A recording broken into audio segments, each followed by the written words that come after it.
Ya, yang ke-16. Baik, firman Tuhan saya akan bacakan, bunyinya demikian. Gembala-gembala. Di daerah itu ada gembala-gembala yang tinggal di padang menjaga kawanan ternak mereka pada waktu malam. Tiba-tiba berdirilah seorang malaikat Tuhan di dekat mereka, dan kemuliaan Tuhan bersinar meliputi mereka, dan mereka sangat ketakutan. Lalu kata malaikat itu kepada mereka, "Jangan takut, sebab sesungguhnya aku memberitakan kepadamu kesukaan besar untuk seluruh dunia, seluruh bangsa. Hari ini telah lahir bagimu Juru Selamat, Yesus Kristus Tuhan di kota Daud. Dan inilah tandanya bagimu. Kamu akan menjumpai seorang bayi dibungkus dengan lampin dan terbaring di dalam palungan." Dan tiba-tiba tampaklah bersama-sama dengan malaikat itu sejumlah besar bala tentara surga yang memuji Allah. Katanya, "Kemuliaan bagi Allah di tempat yang maha tinggi, dan damai sejahtera di bumi di antara manusia yang berkenan kepadanya." Setelah malaikat-malaikat itu meninggalkan mereka dan kembali ke surga, gembala-gembala itu berkata seorang kepada yang lain, "Marilah kita pergi ke Bethlehem untuk melihat apa yang terjadi di sana, seperti yang diberitahukan Tuhan kepada kita." Baik. Sampai bagian jauh firman Tuhan yang kita baca di hari ini, saudara.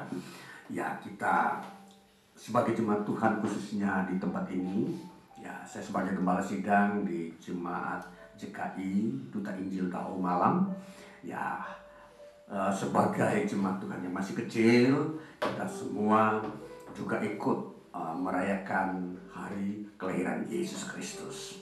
Dan biar melalui jemaat yang kecil ini tersebar berita yang begitu agung tentang kelahiran Yesus Kristus ke berbagai-bagai tempat. Dan memang berita kelahiran Yesus Kristus harus diberitakan, karena para malaikat pun ikut memberitakan. Apatah lagi kita orang-orang yang sudah percaya.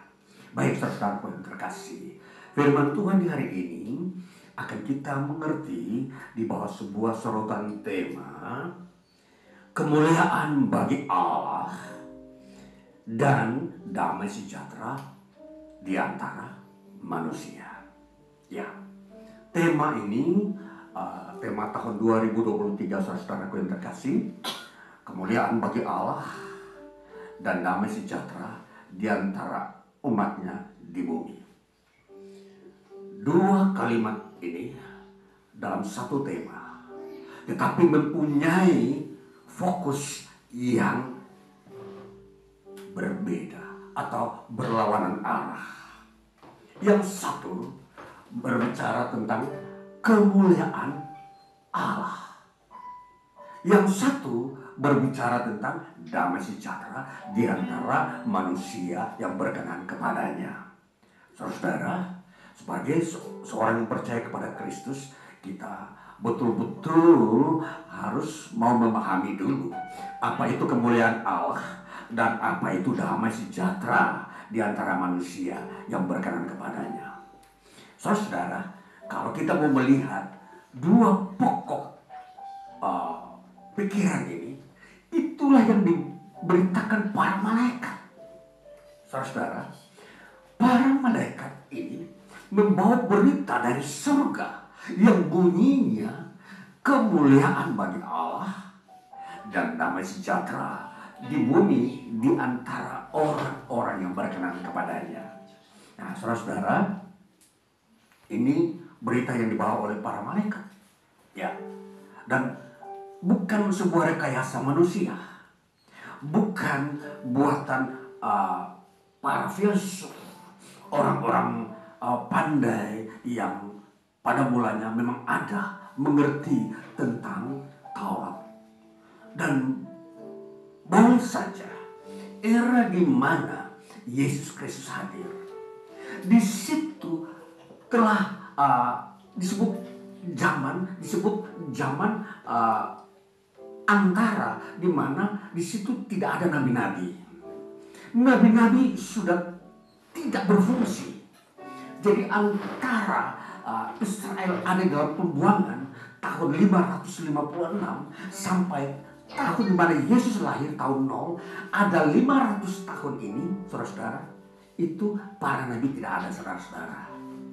Nabi-nabi tidak menyampaikan nubuat-nubuat. Nabi-nabi tidak berbicara tentang rencana Allah. Itu berarti disebut waktu atau zaman vakum, zaman kosong tentang pekerjaan para nabi. Nah, jadi terpaksa kelahiran Yesus, di mana para malaikat yang harus mengambil alih membawa berita. Saudara, kalau kita memperhatikan bagaimana proses Yesus lahir, di sini sudah disampaikan oleh Nabi Yesaya tahun 700 sebelum Masehi, atau 700 tahun sebelum Yesus lahir. Nabi Yesaya telah menubuatkan bahwa akan lahir seorang putra. Mari kita baca kitab Yesaya pasal yang ke-9. Saya akan membaca kitab Yesaya pasal ke-9 ayat yang ke-5. Yesaya pasal yang ke-9 ayat yang ke-5.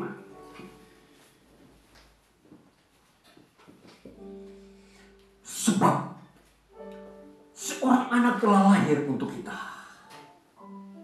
seorang putra telah diberikan untuk kita.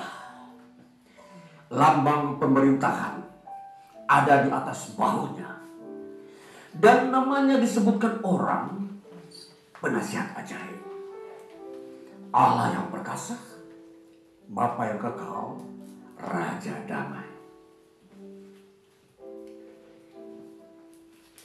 Jadi saudara, Nabi Yesaya telah bernubuat 700 tahun sebelum Yesus lahir. Bayangkan, itu peranan Nabi yang memang pertama kali bernubuat, di mana muncul nabi-nabi. Tuhan mengutus para malaikat dari surga, memberitakan kepada para gembala yang rendah, yang tentunya mereka orang-orang sederhana, orang-orang Yahudi yang memang tidak mengerti tentang nubuatan Yesaya ini. Para malaikat datang kepada mereka, berkata sebagaimana kita baca, dikatakan telah lahir bagimu hari ini Juru Selamat Yesus Kristus Tuhan di kota Daud. Hari ini, kata malaikat, hari ini, itu berarti benar. Hari di mana malaikat datang bertepatan Yesus lahir. Jadi kalau kita memperhatikan bagaimana Yesus lahir ini, sangat berbeda dari seluruh orang-orang beriman di muka bumi.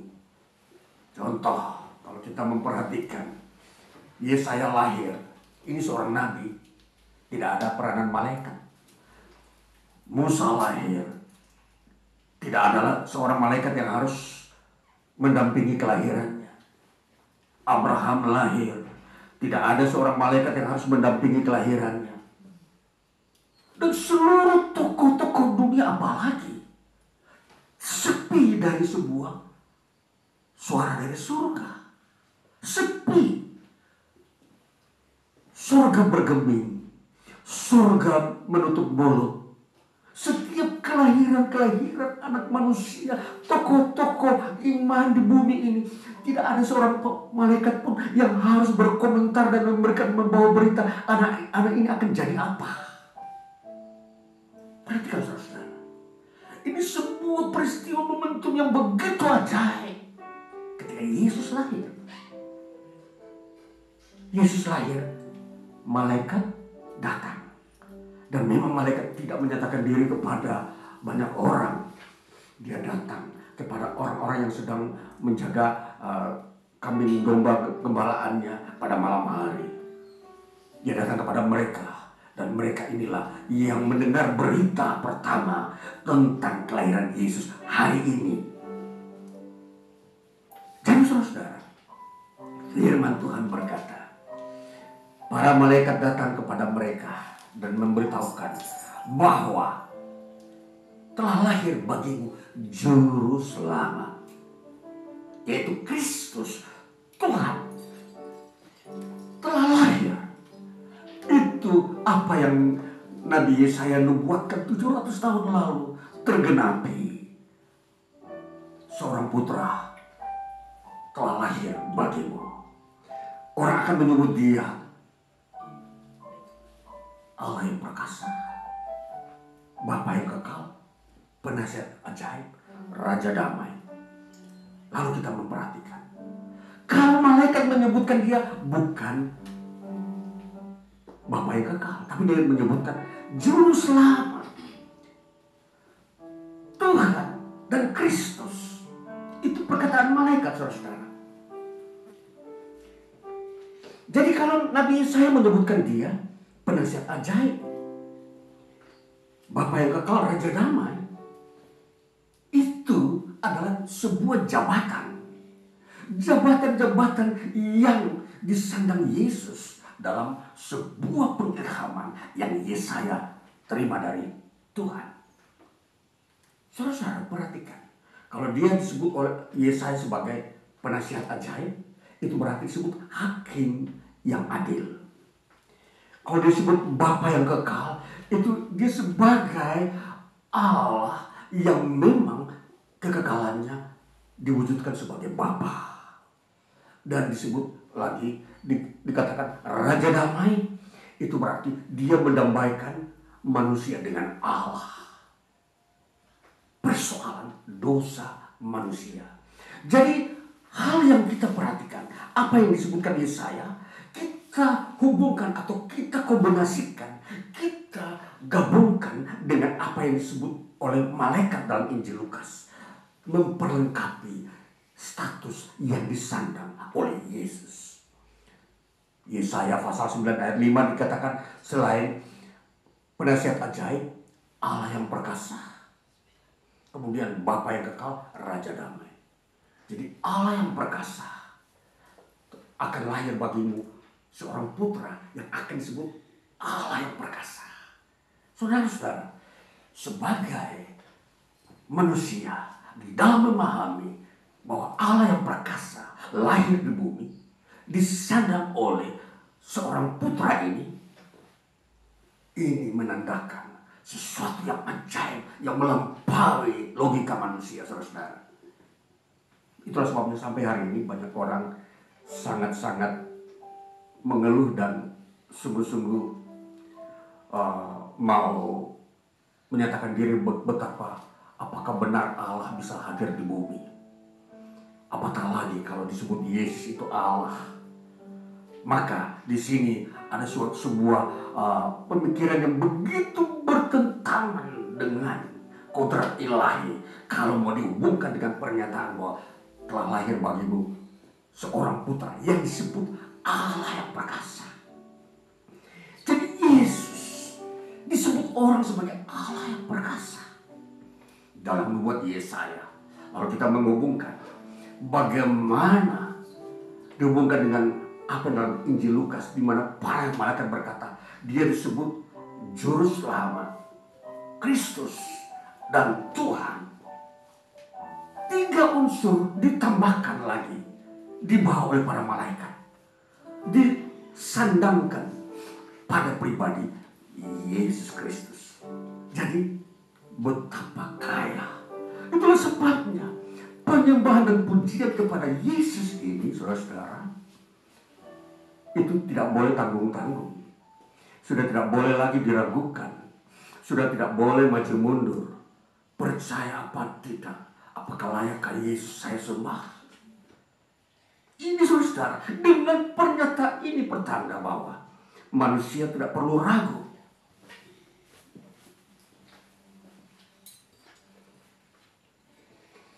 Manusia tidak perlu ragu merayakan hari kelahiran Yesus dan menyembah dia sebagai Tuhan. Ini, saudara, berita ini harus saudara-saudara terima. Karena berita ini bukan hasil kompromi manusia tokoh-tokoh agama. Yesus disebut juru selamat, Tuhan dan Kristus, bukan hasil ilmu para ilmuwan Kristen. Tetapi itu berita dari malaikat, saudara-saudara. Perhatikan, saya membacanya secara hurufiah. Malaikat berkata, hari ini telah lahir bagimu juru selamat, Tuhan dan Kristus. Jadi sudah tidak bisa dikritisi dan disangkali oleh manusia bahwa berita ini buatan manusia, bukan buatan tokoh-tokoh Kristen. Jadi kalau Kristus disebut juru selamat, itu datang dari Tuhan, kedaulatan Tuhan, malaikat yang menyampaikan. Jadi kita manusia hanya menerima bahwa Yesus itu Tuhan. Jadi sekali lagi saudara, merayakan Natal kita memperhatikan itu adalah penyembahan kemuliaan bagi Allah dan damai sejahtera bagi manusia yang berkenan kepadanya di bumi ini. Inilah orang-orang yang menerima Yesus sebagai Tuhan. Itulah damai sejahtera bagi mereka. Yang merayakan Natal, itulah damai sejahtera bagi mereka. Apa itu damai sejahtera, saudara-saudara? Damai sejahtera itu melingkupi seluruh dimensi kehidupan manusia, baik fisik maupun rohani, baik mental maupun keberadaan kita, ekspresi kita. Jadi perasaan, seluruh imajinasi, seluruh kehidupan fisik yang kita jalani di bumi ini itu melingkupi damai sejahtera. Jadi damai sejahtera bukan soal sukacita semata, bukan soal bahagia semata, saudara-saudara. Tapi damai sejahtera itu sudah akan di dalamnya ada berkat, ada perihal pertumbuhan kehidupan manusia di bumi. Engkau bekerja diberkati, engkau menjalani hidup ini dengan tidak dihambati oleh gangguan-gangguan kesehatan. Engkau selalu menerima damai sejahtera. Tidak. Kalau kamu akan menerima damai sejahtera itu janji. Tetapi hari ini telah lahir bagimu Yesus Kristus Tuhan di kota kau.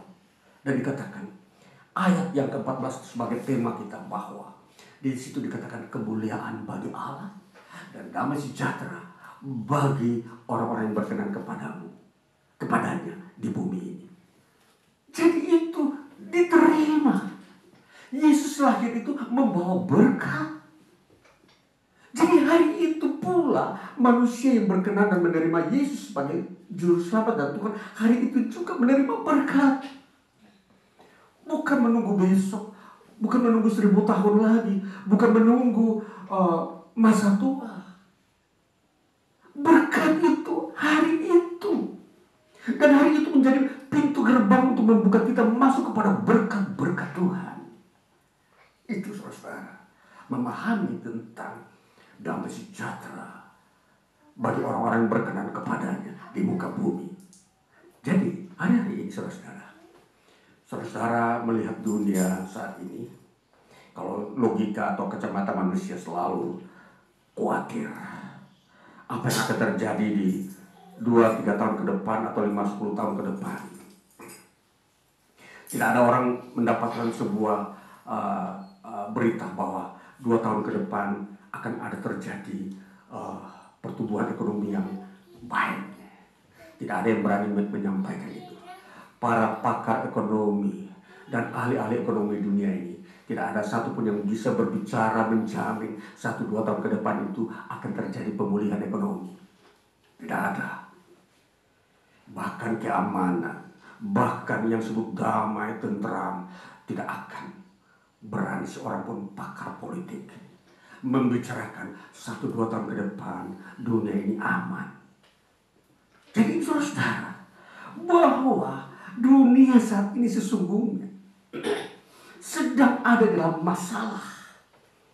Mereka ada di dalam sebuah pengaruh ketakutan. Ketika Yesus lahir, berita utama sebelum mereka menyampaikan inti berita dari surga, malaikat berbicara kepada para gembala, Jangan takut. Jangan takut. Bahwa berita yang kami bawa bukan berita penghukuman, tetapi berita berkat. Bahwa Yesus lahir membawa damai sejahtera bagi orang yang berkenan kepadanya. Ini saudara perhatikan. Jadi Natal itu menggambarkan, memberikan kita manusia orang percaya bahwa di situ adalah permulaan berkat Tuhan kepada umat manusia. Itulah hari pertama Tuhan mulai membuka pintu-pintu surga untuk memberkati manusia. Itulah harinya Natal, Yesus Kristus lahir. Dan sebabnya seringkali para tokoh-tokoh Kristen di dalam perayaan Natal selalu membagi kado ya, makan bersama, perjamuan kasih. Itu sebuah simbol tentang memang hari Natal itu hari di mana pintu surga terbuka untuk Allah di surga memberikan berkatnya kepada manusia. Damai sejahtera ada di antara kamu yang berkenan kepadanya. Jadi kalau kita memperhatikan sebuah